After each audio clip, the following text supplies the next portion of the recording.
Hello दोस्तों, अद्भुत कहानी संग्रह में आपका स्वागत है। आज की हमारी कहानी है आत्मनिर्भर। हमारे घर की बहुएं नौकरी नहीं करती, ये तो हमने पहले ही तुम्हें बता दिया था। फिर आज इतने सालों बाद ये जिद क्यों बहू रानी? इतने सालों में तो तुमने भी यहाँ सबके साथ अच्छा सामंजस्य बिठा लिया है। तुम्हारे बगैर तो एक पत्ता भी नहीं हिलता इस घर में। फिर अचानक से ये नौकरी का फितूर क्यों चढ़ गया तुम्हारे दिमाग पर? तुम नौकरी करने जाओगी तो ये घर गृहस्थी कौन संभालेगा? सब बिखर कर रह जाएगा और घर की सुख शांति अलग चली जाएगी।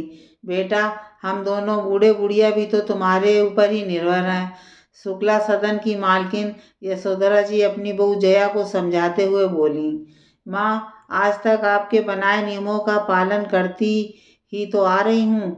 आपसे मुझे कोई शिकायत नहीं है, बल्कि मुझे किसी से कोई शिकायत नहीं है। शिकायत है तो अपने आप से।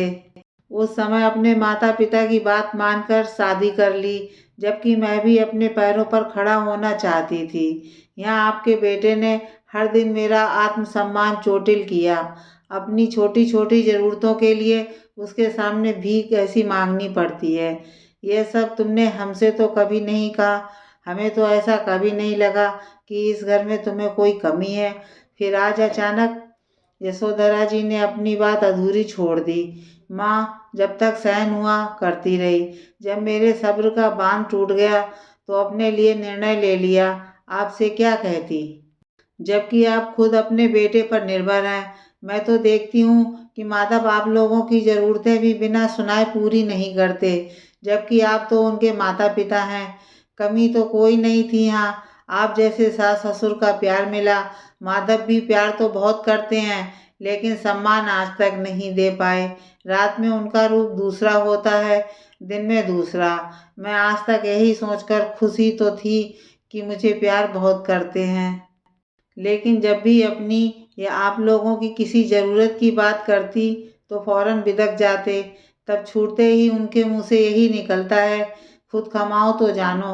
पति की कमाई पर घर में पड़े पड़े ऐश करती रहती हो, तभी रोज़ रोज़ तुम्हारी फरमाइशें चलती रहती हैं। जब भी आप लोगों की दवाइयों के लिए कहती, वो भी चार बातें सुनाए बगैर नहीं ला कर देते। हद तो तब हो गई जब बच्चों की फीस के लिए मना कर देते हैं। आप लोगों के सामने इसलिए नहीं कहती थी कि आपको बहुत दुख होगा, ये सब जानकर कि आपका बेटा किस तरह से हम सबकी ज़रूरतें सुना सुना कर पूरी करता है। मैं इतनी पढ़ी लिखी तो हूँ ही कि किसी स्कूल में पढ़ाकर अपने बच्चों की और अपने माता पिता समान सास ससुर की जिम्मेदारी बिना एहसान जता उठा सकती हूँ। अच्छा, तो मेरी बुराई हो रही है।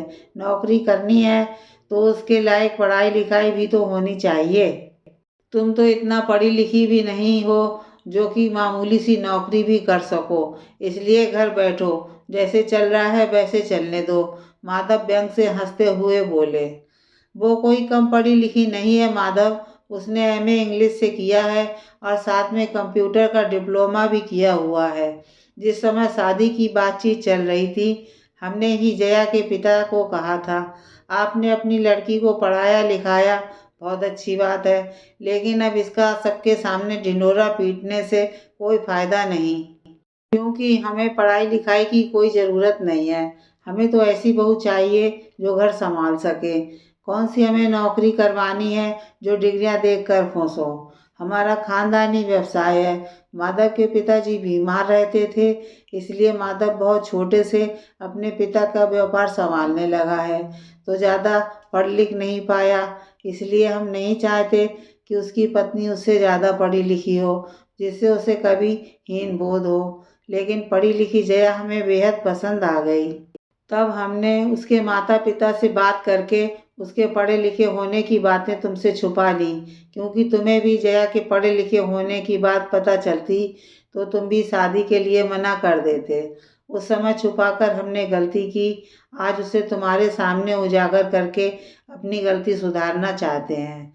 हमें नहीं पता था कि हमारा बेटा इतनी गिरी हुई मानसिकता का है, जो अपने माता पिता, पत्नी और बच्चों की जिम्मेदारी भी एहसान जताकर उठाता है, जबकि हमने, तुम्हारे माता पिता ने तुम्हारी हर जिम्मेदारी खुशी खुशी उठाई है।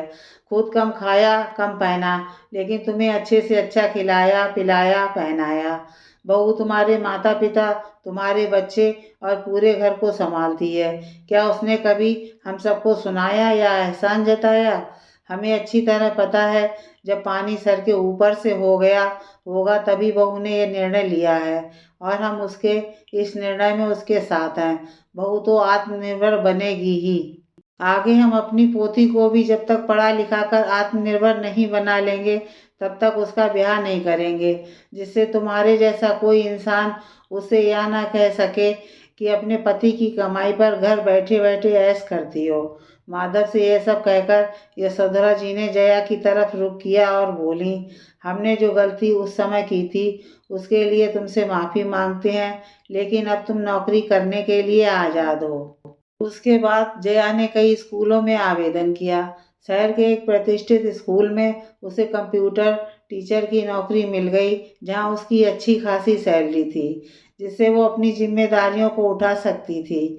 माधव, जो जया को अपने से भी कम पढ़ी लिखी समझकर उसका अपमान करता रहता था, उसे जरा जरा सी ज़रूरतें एहसान जताकर पूरी करता था, आज उसे अपनी पत्नी की कीमत समझ आ गई। जो पत्नी इस घर की उसकी खुशी के लिए इतने सालों तक अपना टैलेंट छुपाए रही, आज उसकी नादानियों की वजह से उसे आवाज़ उठानी पड़ी। जया ने सास ससुर और बच्चों की देखभाल के लिए घर पर एक नौकरानी रख दी, जितना हो सकता काम करके जाती, फिर आकर भी करती। यशोधरा जी और बच्चे भी उसका हर संभव सहयोग करते। माधव की अकड़ भी ढीली पड़ गई, क्योंकि अब जया ने अपनी किसी भी ज़रूरत के लिए उससे मांगना छोड़ दिया था।